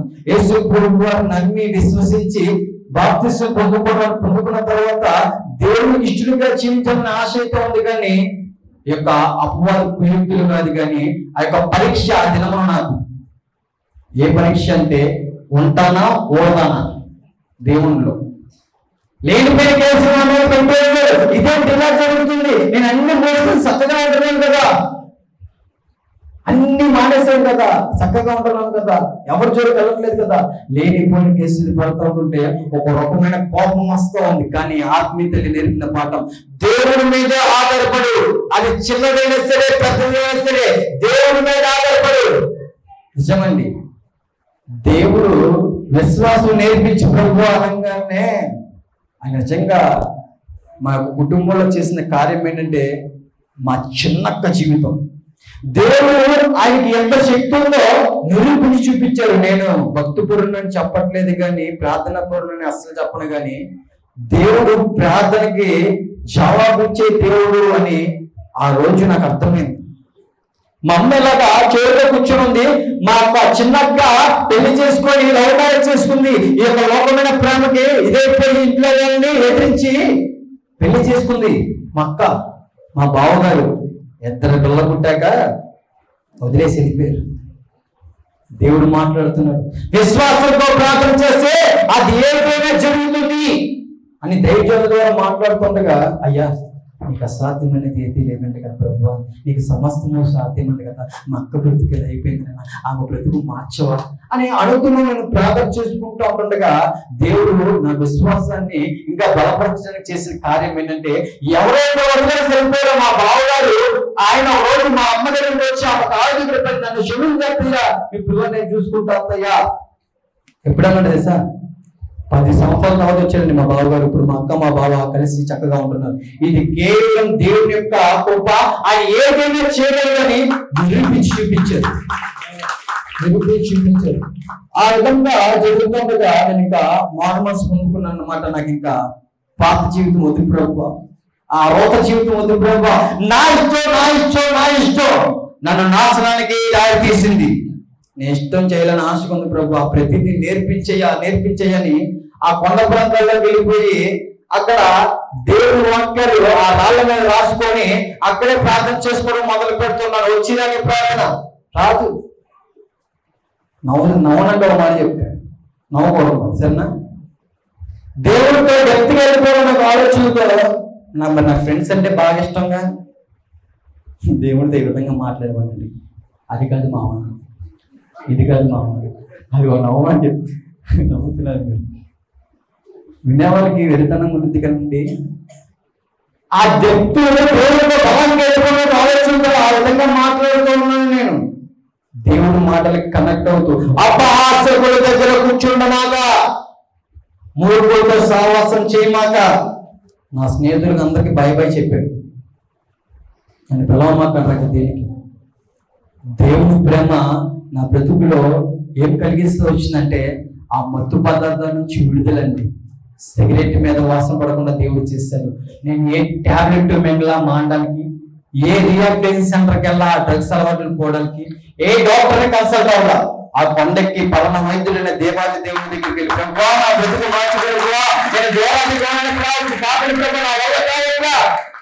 సావాసం అండి, సావాసం. అలా ఉంటుండగా దేవుడు ఒక 2 టాబ్లెట్లు ఇచ్చారు నాకు. ఒకటి మోకాళ్ళ ప్రార్థన, 2 జీవం గల వాక్యం. ఈ 2 టాబ్లెట్లు ఎప్పుడైతే నాలో పరికరాన్ని ప్రతిదీ దేవుడు తీసుకువస్తా ఉన్నారు. మారుతీయ దేవుడి యొక్క వాక్యం ధ్యానిస్తూ ఉండగా ఆలోచన మారుతూ వచ్చింది. నా తల్లిదండ్రులు వినడంతో అర్థమైంది, వాళ్ళ ప్రేమ అర్థమవుతూ వచ్చింది, వాళ్ళు ఏ విధంగా సంబంధించడం అర్థమైంది, దైవజనులు ఏంటో అర్థమవుతూ వచ్చిందండి, దైవజనులు ఏంటో అర్థమవుతూ వచ్చింది. ఒకప్పుడు ఇదే నోటితో పచ్చి బూతులు తిట్టేవారిని, కానీ వారిని పక్క నుండి చూస్తుంటే వారు పడే ప్రయాసంలో అర్థమవుతూ వచ్చింది, వారి విలువేంటో అర్థమవుతూ వచ్చింది. ఎవరు మార్చలేకపోయారు. పోలీసుల వల్ల కాల, నా తల్లిదండ్రుల వల్ల కాల, కానీ మనుషులను సృజించిన దేవాది దేవుడు, ఆయనకి అసాధ్యమైనది ఏది లేదు. అప్పుడు అర్థమైన మాట ఏంటంటే, మనల్ని సృష్టించిన దేవుడే మనల్ని బ్రతుకులు బాగు చేయలేదు. ఇగో నా బ్రతుకు బాగు చేసిన దేవుడు, మరి నువ్వు ఏ స్థితిలో ఉన్నావో నాకు తెలియదు ప్రియ మనిషి, నీ బ్రతుకు కూడా బాగు చేయడానికి సిద్ధంగా ఉన్నాడు. ఒకప్పుడు ఇదే మాట, మతం మరుపుడి, కానీ సావాసం చేశాక అర్థమైంది మతము కాదు, మనుషులు పాడైపోయిన మనుషుల్ని బాగు చేసే మార్గము, బ్రతుకుని సరిచేసే మార్గము. ఎప్పుడైతే ఓ తమ్ముడా నువ్వు దేవుడితో ఆయన మాట కనెక్ట్ అయిపోయి దేవుడి మాట నువ్వు జీవించడం ప్రారంభిస్తే ఆయనకి అసాధ్యమైనది ఏది లేదు. మానవాన్ని చేయని అనుభవాన్ని కూడా మధురంగా మార్చగలరు. ఈ సొసైటీలో ఏ విధంగా జీవించాలి, ఒక మనిషి ఎందుకు పోతున్నాడు, ఎందుకు చెడిపోతున్నాడు, ఒక మనిషి ఏ విధంగా జీవించాలో దేవుడు చెప్పి చూపించి వెళ్ళారు. ఈ యొక్క మాటలు, కొన్ని మాటలు అలా నన్ను చాలా ఆలోచింపజేశాయండి. ఈ రోజు మీరు కూడా ఆలోచింపజేయాలి. ఆ మాటలు ఏంటంటే, అక్క మనం ఎంతసేపు కూర్చున్నాం అక్క చర్చిలో ఆరాధన, ఈరోజు 2 గంటల 3 గంటల నేనైతే ఇలాగే ఆలోచించానండి స్టార్టింగ్లో. దేవుడు విలువ తిరిగినప్పుడు ఈ పాస్టర్ గారు ఎప్పుడు చెప్పడం అయిపోద్ది, ఎప్పుడు బయటికి టైం ఎప్పుడైపోద్ది. అటువంటి బతుకున్నది ఎక్కడ ఫ్యాన్ కింద చేతిలో కూర్చొని ఫీల్ అయిపోతున్నా ఎవరో నేను. ఆ మాటలు ఉంటాయి చూడండి, మార్కు సువార్త 15వ అధ్యాయం 25వ వచనం. ఎవరు చదవమాకండి, అక్కడ ఉన్న మాట నేనే చెప్తాను. యేసు ప్రభువు వారిని సిలువేసినప్పుడు ఉదయం 9 గంటలు ఆయన 25వ వచనంలో 33వ వచనం దగ్గరికి వచ్చిన తర్వాత యేసు ప్రభువు వారు 3 గంటలుగా సిలువ మీద వేలాడుతున్నట్టు అర్థమవుతూ ఉంటుంది. 37వ వచనంకి వచ్చిన తర్వాత పెద్ద కేక వేసి యేసు ప్రభు వారు ప్రాణం వేశారని మనం అర్థమవుతుంది. ఆ మాటలు యేసు ప్రభు వారు మనిషి రూపంగానే ఈ లోకానికి వచ్చినారు, మనిషి కుమారుడుగా. యేసు ప్రభు వారు కూడా కన్నీళ్లు కాల్చారు, యేసు ప్రభు వారు కూడా శ్రమలు వచ్చాయి, యేసు ప్రభు వారు కూడా కూర్చుంటే అర్థం వచ్చింది. అంటే నాకు కూడా కూర్చుంటే అర్థం వచ్చింది. ఆయనకి ఎంతైతే నొప్పి, నాకు ఎంతైతే నొప్పి తగులుతుందో ఆయనకి అంతే నొప్పి తగులుతుంది కదా. అయ్యగారు వాక్యం చెప్తుంటే ఆరాధనలో ఫ్యాన్ కింద 2 గంటలు కూర్చొని ఫీల్ అయిపోతున్నా నేను. ప్రభువా తండ్రి, సిలువ మీద నిన్ను ఉదయం 9 గంటలకు సిలువ వేస్తే మధ్యాహ్నం 3 ఏ విధంగా వేలాడుతున్నావు ప్రభువా? ఈ మూర్ఖుల కోసమా, ఈ వ్యభిచారం కోసమా, ఈ పాట కోసమా, పాటల ముందు నటించే వాడి కోసమా, నాలాంటి వాడి కోసమా? అప్పుడు దైవం ద్వారా దేవుడు మాట్లాడిన మాట ఏంటి చెప్పనా? నేను నిన్ను ప్రేమిస్తున్నాను. ఈ దేవుడు ప్రేమ నాలాంటి వాడి కోసం చనిపోయిందా? ఎంత గొప్ప త్యాగమా! ఆయన ఏ పాపం చేయలేదు కదా, ఆయన ఏ తప్పు చేయలేదు కదా. అప్పుడు దేవుడు మాట్లాడుతున్న మాటలు, మనము చేసిన అతిక్రమాల బట్టే ఆయన గాయపరచబడను. ఆలోచించండి ప్రియ మనిషి, దేనికోసం దేవుడు ఇదంతా చేశాడంటే నరకంలో ఉండడానికి కాకుండా ఆయన రాజ్యంలో ఉండడానికని. మనం దైవం ఎప్పుడు చెప్తూనే ఉంటారు, అవునా? అదే కదా మనం నేర్చుకునేది. సరే, ప్రాక్టికల్ గా చేయడం అలవాటు కాబట్టి అగ్గిపెట్టి తెచ్చుకున్నాను నేను. ఇప్పుడు కదా, అప్పుడు అగ్గిపెట్టి తెచ్చుకొని అగ్గిపెట్టి పొగలు తెగించాను. చూస్తున్నాను తీవ్రంగా ఎంత 4 సెకండ్ల నుంచి 7 సెకండ్లు కావుతుంది. అది ఇలా చేయడానికి పెట్టుకున్నాను. ఓ మంట అబ్బా అన్న. ఆ 2 సెకండ్లు ఆ యొక్క ఆవిడ రంగాన్ని అబ్బా అన్నాను. అక్కడ ఆలోచన పుట్టించాడు దేవుడు. ఒక 2 సెకండ్లే తట్టుకోవడానికి చచ్చిపోతున్నా నేను, అవలాడిపోతున్నా. యుగాలు అక్కడ అగ్నిలో, అక్కడ నరకంలో ఏముంటుందంటే పురుగు చాలు, అగ్ని ఆడదు. ఈ సెకండ్ ఫీల్ అయిపోతున్నా నేను. సైన్స్ చెప్తుంది లోపలికి వెళ్ళకపోతే ఆవిడ ఆ డిగ్రీస్ ఎక్కువైపోతున్నాయి. ఆ యొక్క నరకంలో మనం ఆ నరకం, ఆ బాధ అనుభవించలేమని యేసు ప్రభు వారు నీ కొరకు, నా కొరకు, మన కొరకు ఆ యొక్క రాజ్యాన్ని విడిచిపెట్టి తన రిక్తులుగా తగ్గించుకొని ఈ లోకానికి వచ్చి ఉదయం 9 గంటల నుంచి మధ్యాహ్నం 3 సిలువ మీద ఆ విధంగా వేలాడుతూ ఒక మనిషికి ఎంతైతే నొప్పి వస్తుందో ఆ నొప్పి అంతటిని భరించి నీ నా కోసం, మనం చేసిన అతిక్రమాల కోసం తన శరీరం అంతా. ఆ మాటలు ఆలోచిస్తూ ఉండగా వింటున్నప్పుడు ఏంటి దేవుడు అంత కొట్టిన శ్రమపడిందా? గుచ్చితే ఏమొచ్చిందండి? బ్లడ్ వచ్చిందా? లాస్ట్ లో నీళ్లు. నేను టీనేజ్ ఉన్నప్పుడు చేతులు వేసుకొని అయ్యో నేను ప్రేమిస్తున్నాను, నేను ఎంత ప్రేమిస్తాను తెలుసా? చూసా నా రక్తంతో రాసుకున్నాను. ఇప్పుడు ఒక 3 గుర్తులతో ఫీల్ అయిపోతున్నా నేను. ఒక్కొక్కసారి పోరాటంతో రాశాను. ఒక 2 గుర్తులతో ఫీల్ అయిపోతున్నా నేను. యేసు ప్రభువుని కూర్చుంటే నీళ్ళు వచ్చాను. ఎంత గొప్ప ప్రేమ! ఆ ప్రేమ నన్ను బాగు చేస్తా వచ్చిందండి. ఆ రోజు ఆ మాటలు గోడకు తిరిగాను. హిజ్కియా గారు మాట్లాడతారు కదా, హిజ్కియా గారితో దేవుడు మాట్లాడతారు ఏమని? నీవు కన్నీళ్లు విడిచి చూచితివి, నీ ప్రార్థన నాకు వినబడి ఉన్నది, నేను నిన్ను బాగు చేసేదను. నన్ను బాగు చేసిందేవో ఆయన జీవం గల మాటలే నా బ్రతుకు బాగు చేసి, నా స్థితిగతిని బాగు చేసి, నా ఆలోచన బాగు చేసి, నా ప్రవర్తన బాగు చేసి, నా మార్పు బాగు చేసి, నా డ్రెస్సింగ్ స్టైల్ బాగు చేసి, ఎప్పుడైతే దేవుడికి నువ్వు అవకాశం ఇస్తావో తమ్ముడా, నీ జీవితం కూడా బాగు చేయడానికి సిద్ధంగా ఉన్నాడు. ఆలోచించు, ఆలోచించు. ఆలోచిస్తేనే మన జీవితాలు బాగుపడతాయి. ఆలోచించాలి, మనం చేసేది కరెక్టా రైటా. నేను ఫీల్ అయిపోయా, మళ్ళా అలా తెగ బతికేసా, తెగ చేసేసా, బ్యాక్ పోసాగా, తెగ ఉండేగా. ఆ ఆలోచన భలే ఇచ్చారండి దేవుడు. లెక్కేసుకోరా, లెక్కేసుకో. ఎన్ని రోజులు బతికేవో లెక్కేసుకో. సంవత్సరానికి 365 రోజులు, అంతేగాక 365 ఇంటూ నా వయసు ఎన్ని రోజులు? 28. మొన్నటికి 27 అని చెప్పి, ఎందుకంటే మొన్న డిసెంబర్ 24కి 28 వచ్చింది. 27 లెక్కేద్దాం. అప్పుడు అనుకున్నా 27 ఇంటూ 365 9,800 చెప్పలే. చిచి, నా బతికి 10,000 కూడా బతకలేదు. నేను చాలా బతికేసి చాలా చేసి అనుకుంటున్నాగా. ఇప్పుడు తమ్ముడు ఆలోచించు, ఎంతో మంది 18 నుంచి 23 సంవత్సరాల లోపల ఎంతో మంది మన తమ్ముళ్ళు ఎగిరిపోతున్నారు, పెట్రోల్ ఆగిపోతున్నట్టు గర్జించేసే వాళ్ళు దొరుకుడు మింగేస్తారు అపవాది. ఎన్ని రోజులు బ్రతికారు వాళ్ళు, ఏం చూశారు వాళ్ళు. నేను అనుకున్నా చాలా చేస్తా, చాలా ఉండేగా. ఓకే, ఒకవేళ 60 సంవత్సరాలు బతికితే, ఒకవేళ ఆలోచించు, 60 ఇంటూ 365 21,900 రోజులు. అంతేనా?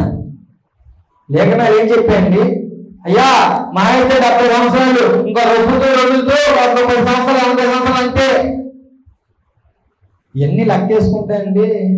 మనిషి బతికేది కొద్ది రోజులే. ఈ కొద్ది రోజులే దేవుడు ఇంకో లెక్క నేర్పించాడు. ఈ లోకంలో ఆనందాల కోసం ఆనందం మత్తుడు పరిగెత్తావు కదా, లెక్కేసుకో ఒకసారి. నీ మత్తు ఏంటో నువ్వేంటో. సిగరెట్ దగ్గరికి వెళ్ళాను, ఫస్ట్ 5 నిమిషాలు ఆనందం. మందు బాటల దగ్గరికి వెళ్ళాను, అది ఎంతసేపు లోపల అంతసేపు అంటే కొద్ది గంటల ఆనందం. గంజాయి దగ్గరికి వెళ్ళాను, కొంతసేపు ఆనందం. తర్వాత ఈ యొక్క వ్యభిచార గృహాల దగ్గరికి వెళ్ళాను, శరీర కోరికల దగ్గరికి. కొద్ది నిమిషాల ఆనందం, ఓపుకున్నంత వరకు మాత్రమే కొద్ది నిమిషాల ఆనందం. డబ్బు దగ్గరికి వెళ్ళారు, ఎంతసేపు నాకు ఆనందం వస్తుంది, అది ఉన్నంత వరకు మాత్రమే ఆనందం. అన్నావు కదా, ఇదిగో ఇది రియాలిటీగా ఆలోచిస్తే ఇది ఆనందం. కాసేపు ఆనందం. ఈ కాసేపు ఆనందం చెడు మార్గం నడిపిస్తూ నాశనకరమైన మార్గం వైపు నడిపిస్తా వచ్చే ఆ కాసేపు ఆనందాలు. ఇప్పుడు తమ్ముడా, నాకైతే ఎక్కడ దొరకల.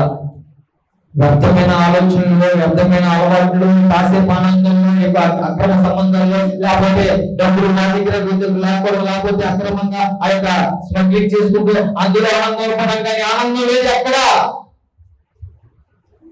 యాంగ్జైటీ, డిప్రెషన్, కన్ఫ్యూజన్, ఎస్కేప్, ఇవే నాకు వచ్చాయి. కానీ నాకు దొరికింది నిజమైన ఆనందం. దేవుని సన్నిధిలో నాకు సంపూర్ణమైన ఆనందం దొరికింది. నా శాంతి అబ్బా, ఆ శాంతి ఏ విధంగా ఉందంటే, ఏమి లేకపోయిన బాధల దేవుడు ఉంటే చాలనే విధముగా దేవుడు నిలబెడతా వచ్చారు. ఏ యోగ్యత అర్హత లేని పనికిరాని నన్ను ఆ పెద్ద కుప్పల మీద నుంచి తీసి ఆయన చేతుల మీద అరచేతుల మీద చెప్పుకొని ఈ విధంగా ఈ రోజు నీ ముందు నిలబెట్టదు. ఏమని చెప్తున్నారంటే, అదిగో పనికిరాని వాడు బ్రతికి మార్చి ఉన్నాను, నేను నీ బ్రతుకు కూడా మార్చుకోను, నేను రుచించిన వాడు నేనే, నిన్ను విమోచించిన వాడు నేనే, నీవు నా సొత్తు. ఆ మాట పలకంగానే అనిపించింది ఇంకో కొన్ని మాటలు. మళ్ళా ఏంటంటే, దేవుడు ఇంకో మాట, చక్కని మాట అన్నాడు, నా రక్తాన్ని వెలపెట్టి నేను విన్నుకున్నాను. బాగుంది. యేసు ప్రభువు రక్తం ఎంత ఉంటుందండి? వెల కట్టగలమా? వెల కట్టలేం కదా, వెల కట్టలేం. యేసు ప్రభువు యొక్క రక్తం వెల కట్టలేం. కానీ దేవుడు మనిషికి అంటే మనకి ఎంత విలువించారంటే, యేసు ప్రభువు వారి యొక్క రక్తం వెల కట్టలేనిది, కానీ విలువలేని మనల్ని వెల పెట్టి కొన్నారంటే మనకి ఎంత ఇంపార్టెన్స్ ఇస్తున్నారండి దేవుడు. ఒక్కసారి ఆలోచించండి. అంటే దేవుడి యొక్క రక్తం చాలా విలువైనది, వెల కట్టలేనిది. మరి విలువలేని మనకి మన కోసం అన్న ఒక బెయిల్ కాకుండా ఇచ్చారంటే ఎంత గొప్ప మనం. కానీ మనం ఆలోచించట్లేదని ఆ విషయం. మారు మనసు లేక నటిస్తున్నాం. ఆ నటించడం వల్ల మన జీవితంలో మనమే పత్రంలోకి తీసుకువెళ్ళిపోతా ఉన్నాం. ఏ విధంగా అంటే చెప్పాను కదా, పాస్టర్ గారి ముందు నటిస్తూ ఉన్నప్పుడు, మనుషుల దగ్గర నటిస్తూ ఉన్నప్పుడు, లేకపోతే మనకి పేరు ప్రఖ్యాతులు వచ్చిన వారి దగ్గర నటిస్తూ ఉన్నప్పుడు ఆ యొక్క మార్గం నాశనానికి దారి తీస్తుంది. ఆలోచించండి, ఒక 21,000 రోజుల కోసం ఈ బతుకు, రేపు ఉంటానో అన్నో తెలీదు. 60 సంవత్సరాల వెళ్ళిపోయాను నేను. కానీ జనరేషన్ చూస్తుంటే ఆ యొక్క బ్రతుకు తగ్గుతూనే వస్తుంది, ఆయుష్ తగ్గుతూనే వస్తుందండి. రాకడ సమయం అతి సమీపం ఉంది. ఏ విధంగా ఈ కాసేపు ఆనందం కోసం మనం నిర్వహిద్దామా, లేకపోతే దేవునికి ఇష్టలుగా జీవిద్దామా? కష్టమైన సుఖమైన. ఒకప్పుడు శరీరాధారంగా ఉన్న నేను ఏమైనా ప్రాబ్లం వస్తే అమ్మో ఏదో అయిపోయింది, అయ్యో బాబోయ్, ఓ ఓ అని ఒక కన్ఫ్యూషన్ లో, ప్రాబ్లమ్స్ లో, ఒక ఆలోచనలో ఉండిపోతా ఉన్నాను, భయపడుతూ ఉంటా ఉన్నాను. కానీ దేవుడితో సహవాసం చేస్తూ ఉండగా, ఆత్మీయంగా దేవుడితో నడుస్తూ ఉండగా, ఇప్పుడు వచ్చి 2021 నుంచి ఈ రోజు వరకు హాస్పిటల్ పెట్టుకోవడం ఎక్కలేదండి నేను. ఆయన స్వస్థపరచున్నాడు, ఆయన బాగు చేయలేడు. అది శరీర పరంగాను ఆత్మీయంగాను. మరి మన ఆత్మీయ జీవితం ఏ విధంగా ఉంది?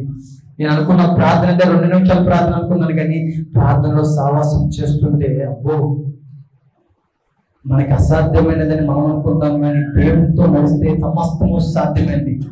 నిజంగా చాలా మంది నన్ను అడిగే క్వశ్చన్, అంత మత్తుగాడు నువ్వు ఎలా మానేసావు రా బాబు, అంత మత్తుగాడు నువ్వు ఎలా మానేసావు, ఏమి లేకుండా అంత సడన్ గా ఏ విధంగా మానేసావు? పోలీసుల వారు కూడా ఇదే అడిగారు. పేపర్లు వేసేసుకున్నారు. ఏ విధంగా అంటే నన్ను వాళ్ళు మార్చేసుకున్నారు అని పేపర్లు వేసేసుకున్నారు. కానీ నేనంట, ఏ మనిషి ఇంకో మనిషిని బాగు చేయలేదు, కానీ మనిషిని సృజించిన దేవాలయం మాత్రమే మనిషిని బాగు చేయగలడు. నమ్మవారికి సమస్తము సాధ్యమే, సమస్తము సాధ్యమే, సమస్తము సాధ్యమే. ఆలోచించండి ప్రియ మనిషి, ఏ విధంగా మన యొక్క గురి ఉంది, ఏ విధంగా మనం నడుస్తున్నాం. ఒక గ్రహింపు వచ్చిందండి నాకు. మనుషుల ముందు నటించా, దైవజనుల ముందు నటించా, ఇంకా పోలీసు వారి దగ్గర నటించా, వారి దగ్గర నటించా. కానీ యేసు ప్రభువు వారు సర్వశక్తి గల దేవాది దేవుడు, హృదయంకరంగా ఎరిగిన దేవుడు, మన తలంపు మన నోటికి రాకమనిపే సమస్తం ఎరిగిన శక్తిమంతుడు ఆయన. ఆ మాట ఎంతో ఆలోచింపజేసింది. అందరూ కోసం చెప్పాను కదా, ఎలా మారిపోయావు, ఎలా మారిపోయావు. మీరు కూడా ఇప్పుడు ఎవరైనా అలా అనుకుంటే ఒక మాట చెప్తాను, దయచేసి కనపడుతున్న ఈ యొక్క ఆఫ్టర్ని మాత్రం అంటే నన్ను చూడమాకండి. నన్ను బాగు చేసిన సర్వశక్తి గల దేవాది దేవుని మాత్రమే చూడండి. ఆయన అన్ని కూడా బాగు చేయగలరు, అన్ని కూడా బాగు చేయగలరు. అప్పుడు పోలీసు వారు పెద్ద ఆఫీస్ ఆయన అన్న మాట ఏంటంటే, ఎలా నీ బ్రతికి ఎలా మారిందంటే, ఆయన వైపే ఆయనే నా బ్రతుకు మార్చాడు. ఆయన అన్న మాట ఏంటంటే, నిజమేరా, గాడ్ గ్రేస్, దేవుడి కృప. ఒకప్పుడు నేను ఏమనుకున్నా, నా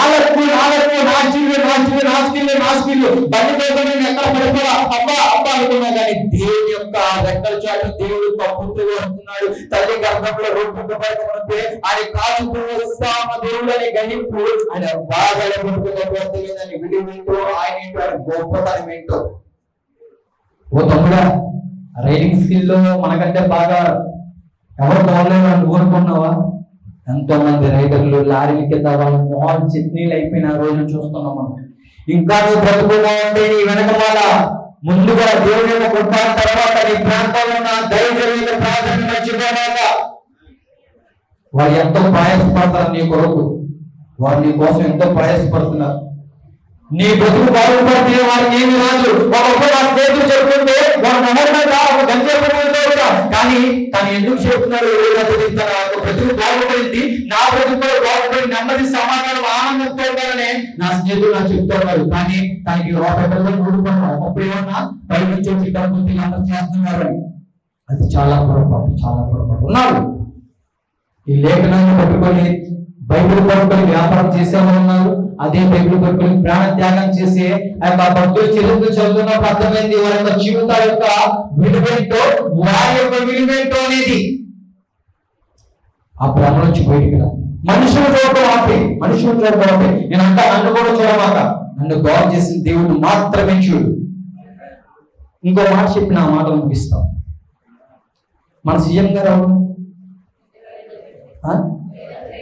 ఎంతమందికి తెలుసండి? తెలుసా? యేసు ప్రభువు గారు ఎంతమందికి తెలుసు? తెలుసా? చిన్న ఎగ్జాంపుల్ అంతే. అంటే అన్నగారిని పాయింట్ ఆఫ్ చేయడం కాదు, కానీ ఆయన అంటే అందరికి తెలుసు కాబట్టి చిన్న ఎగ్జాంపుల్ అంతే. ఒకప్పుడు బైబిల్ పట్టుకొని వ్యభిచారం చేసి నాకు యేసు ప్రభువు తెలుసు. ఒకప్పుడు ఇష్టానుసారంగా పూజ మాట్లాడే బైబిల్ పెట్టుకొని నేను యేసు ప్రభువు నాకు తెలుసు. కానీ యేసు ప్రభువు గురించి తెలియదు. రేవంత్ రెడ్డి అన్న గురించి మీకు తెలుసా? గురించి తెలియదు. ఎగ్జాంపుల్గా అన్నాన్ని పాయింట్ ఆఫ్ చేయడం కాదు, కానీ మీకు అర్థం అవ్వాలని తప్ప. గురించి తెలియాలంటే పర్సనల్ బిహేవియర్ బాగా తెలుసు. ఎందుకంటే వారిద్దరి మధ్యలో కమ్యూనికేషన్ చక్కగా బాగుంటుంది. మూడో వ్యక్తి రాడు. వాళ్ళిద్దరు ఎప్పుడు మాట్లాడుతుంది, ఏ సీక్రెట్ అయినా సరే పర్సనల్ బిహేవియర్. అలాగే యేసు ప్రభు వారి గురించి తెలియాలంటే ఆయనతో సహవాసం, ఆయనతో ఒక పర్సనల్ మీట్ ఉంటా ఉండాలి. ఆయనతో ఎప్పుడైతే వాక్యాలను, ప్రార్థనలను, ఉపవాస ప్రార్థనలను, ఆయనతో ప్రార్థనలు ఎక్కువ సహవాసం చేస్తూ ఉంటారు. ఆయనతో దగ్గరగా ఉపవాసం అంటే దగ్గరగా ఉంటారు. నేను చేసే ఒక ఉపవాసం చేసేసి టీవీ, ఫోన్ మాట్లాడు, అది కాదండి ఉపవాసం. నేను చాలా పొరపడ్డా. ఉపవాసం అంటే దేవుడితో దగ్గరగా ఉంటా. ఇంకో మనుషుల పక్కన పెట్టేదితో కాదు, కానీ ఫోన్లన్నీ పక్కన పెట్టేసి దేవుడితో ఎప్పుడైతే సహవాసం చేస్తామో ఆయనలో ఉన్న శక్తి అంతా మనలోకి దింపడానికి దేవుడు సిద్ధంగా ఉన్నాడు. ఎందుకంటే యేసు ప్రభువు శరీరకంగా ఈ లోకానికి వచ్చినప్పుడు 40 దినాలు ఉపవాసం చేసుకోవడానికి ఎక్కడికి వెళ్ళండి?